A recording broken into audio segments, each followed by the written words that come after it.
Hi, everyone. I'm Elaine Quijano. It is good to be with you. Thanks for joining us. The White House is issuing a targeted ban on evictions after a nationwide moratorium expired over the weekend.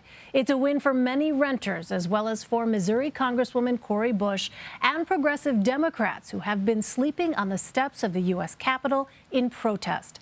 Data suggests that without a national moratorium, up to 11 million renters could be at risk of losing their homes. The original pandemic protection was extended 3 times since last September. The new eviction ban will focus on areas with high rates of COVID-19. Many of those are in Florida and Texas, 2 states that accounted for 1/3 of all new cases in the U.S. in the past week. President Biden called on state officials to use their power to save lives. What are we doing? COVID-19 is a national challenge. The escalation of cases is particularly concentrated in states with low vaccination rates.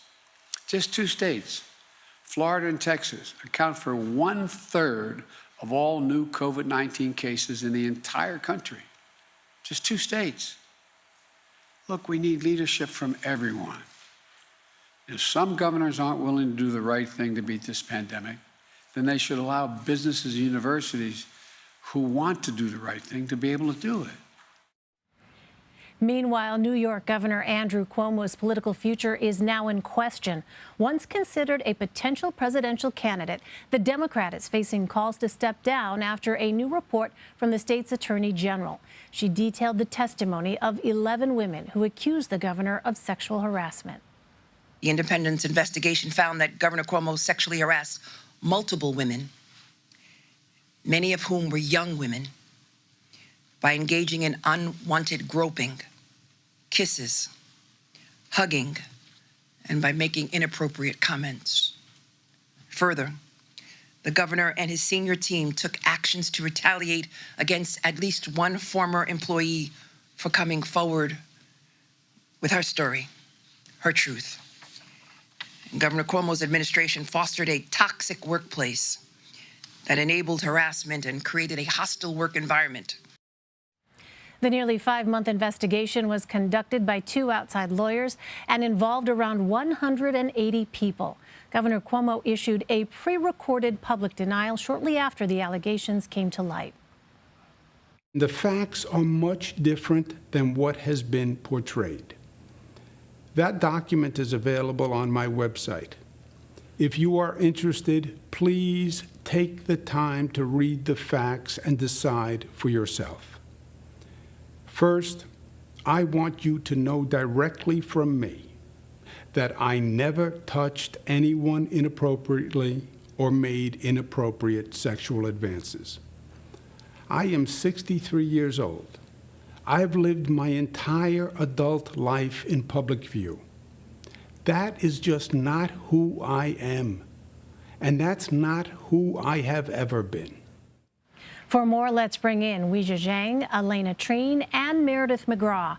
Weijia is CBS News senior White House correspondent. Alayna is a congressional reporter for Axios, and Meridith is a national political correspondent for Politico. Welcome to you all. Weijia, let me start with you. So a lot of ground was covered in that event that we just saw with the president. Tell us what the highlights were, what the headlines were coming out of that event. Well, the president's goal was to talk about the vaccination effort and the ongoing ways that the administration was implementing to increase the number of people getting vaccinated, which he talked about at length. He also called out several governors of states who are pushing back against mask mandates and other mitigation measures as we all try to get out of this pandemic. But certainly the news of the day overshadowed that a bit because he was asked very directly whether he is calling on New York Governor Andrew Cuomo to resign, and the president said yes. He is already on the record, though, back in March, saying that if this investigation did, in fact, substantiate the claims of those several accusers who we heard from back in March, then he would call on the governor to do so, and so he did. What he would not do is go any further than that. He was asked whether, impeachment proceedings should begin, whether the governor should be impeached, whether he should face criminal prosecution, and the president did not want to say more than he was prepared to say.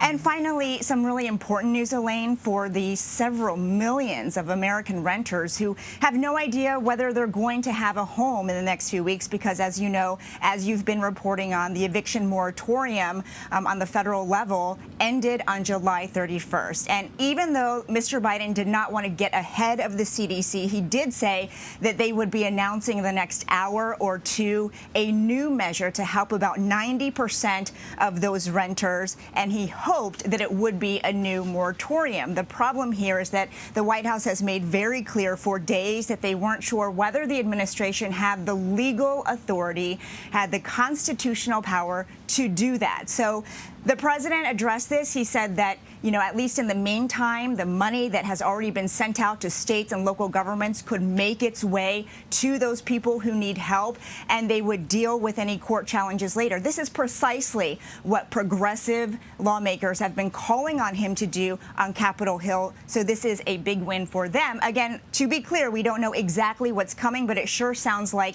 help is on the way. So, Alayna, let me turn to you, because yesterday, White House advisor Gene Sperling said they could find no legal authority to get another eviction moratorium without Congress. So what changed?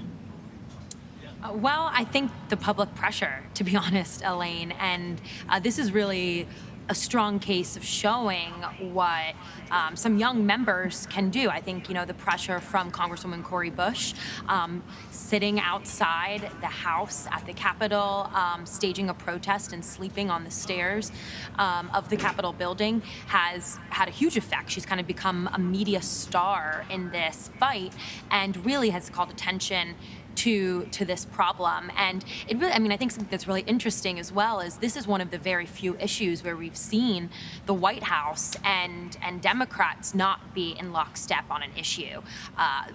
Democrats and House Speaker Nancy Pelosi in particular saying that this was really a problem that the White House needed to fix. This is a problem that they threw at Congress and that they didn't have the capability to do. The White House also then coming back and saying the Supreme Court made a ruling that we probably will not be able to uphold this. And I think it's very interesting that President Biden pointed that out in his remarks this afternoon, noting that this may get struck down by the courts, but we're doing this anyway. And that's exactly what a lot of progressive members, Congresswoman Bush, Alexandria Ocasio-Cortez, Rep. Mondaire Jones, a lot of them saying, no matter what, take action if you can. It'll probably buy us some time to deal with this issue. And I think that's what we're seeing from the White House now. And Meredith, lawmakers have a number of budget-related bills to consider in the coming weeks. Might evictions be included in any of them? Thank you.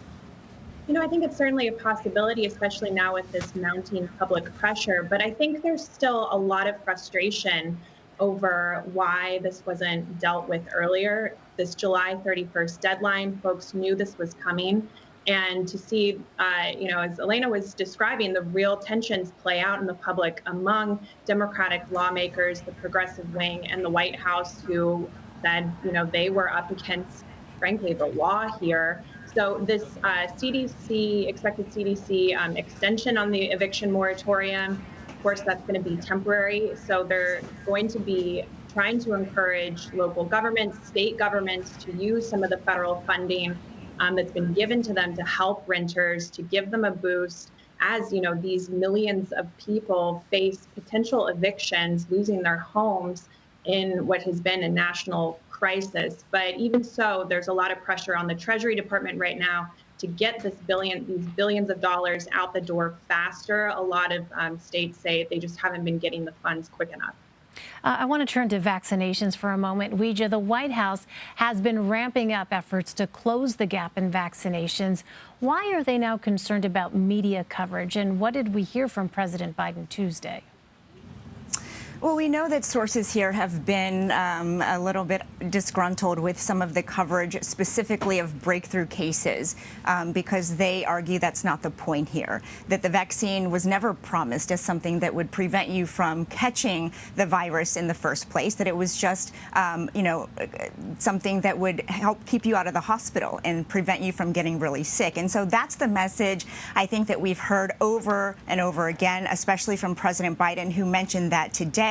And it seems to be working. Even he mentioned the pretty sharp uptick in the number of vaccinations in the past 7 days, 3 million, which is the highest that we have seen in quite a while. He also mentioned, and this is really important, that in many of the states that have the highest number of unvaccinated people, that's where they are seeing really huge increases of more than 100%. Of course, that matters because they're trying to reach the holdouts, because it's not only a matter of what they're doing on a personal level, but whether they do and do not get the vaccine affects everybody else. And so it seems like they are making progress. The question is, how long can they keep this up? Of course, we've heard now from President Biden from the East Room twice in the past week, along with his entire army of advisors and experts out everywhere, anywhere they can, to try to deliver this message. But I think as we see the number of hospitalizations and the number of cases rise because of the Delta variant, perhaps it could finally persuade some people to get their shots. All right, back on rental assistance. Alayna, instead of reconvening the House for a vote destined to fail, Speaker Nancy Pelosi is trying to address the already existing federal rental assistance funds that have been held up in states. What exactly is the bottleneck? Well, it's a great question, and she held a call this morning with House Democrats as well as Treasury Secretary Janet Yellen to discuss this. And it's interesting. It's actually an area where, Mitch McConnell, Senate Minority Leader, made this point during his press conference this afternoon. He said, it doesn't really look like we need more legislation. It looks like we need to get the money out the door, and that the states are just saying it's not coming fast enough, just like Meridith was pointing out earlier. And it is a huge issue, and we've seen this happen with states in the past where a lot of the guardrails through past rescue packages and other big legislative items getting tied up. And so I think that that's going to be something that they're working on. I know that House Speaker Nancy Pelosi and President Biden have discussed this. He actually called her right before making the announcement of them issuing this new temporary evictions moratorium legislation, and so, or order, I should say. And so this is something they're going to be continue working on, but it's a huge issue, and it's something we've seen not only with this type of money, but other funds for the states and them wanting more freedom to choose where they can allocate it. All right, Meridith, on another topic, on Monday, over 100 state lawmakers descended on Washington for a week of action in support of voting rights. Are we seeing any movement on federal reform?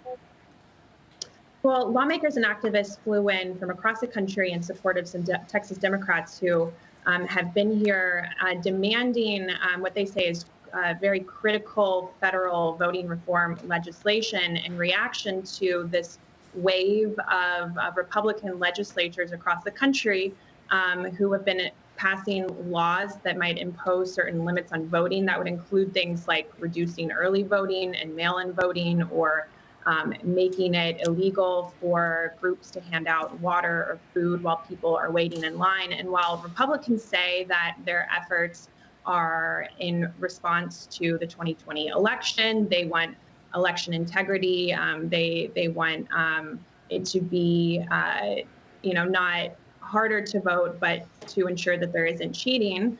Democrats say that this is making it a lot harder for people, especially in minority communities, to vote. And so they're demanding federal legislation on that. One of those things is the For the People Act. Now, this was already not supported by Republicans in the Senate in June, and now a lot of Democrats are putting pressure on moderates like Manchin and Senator Sinema to have a brief or to drop the filibuster in order that they could pass these voting laws. But there have been some Democrats that have been needing to try to do a revised version of these bills, and we haven't seen that legislation come up. But The real question is how much support would this have, and would they actually get any support from Republicans at all after we've seen them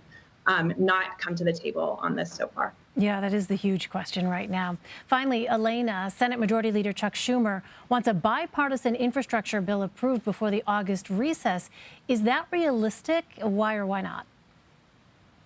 I think it is. It looks like he is very much determined to not only getting the bipartisan infrastructure bill through, but also to ensuring that the Senate, or Senate Democrats rather, pass a budget resolution before they leave. Now, they're supposed to break at the end of this week. Saturday is supposed to be the first official day marking Senate recess.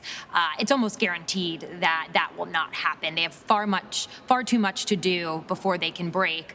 And he made clear again today that it doesn't matter how long this amendment process takes on the bipartisan deal. It doesn't matter how long it will take to discuss and debate the budget resolution. He plans to keep the Senate in town, in session, until they pass both of these bills. All right, Weijia Jiang, Alayna Treene, and Meridith McGraw. The calendar says it's August in Washington. Awfully busy start to this month. Thank you, ladies, very much. Appreciate it.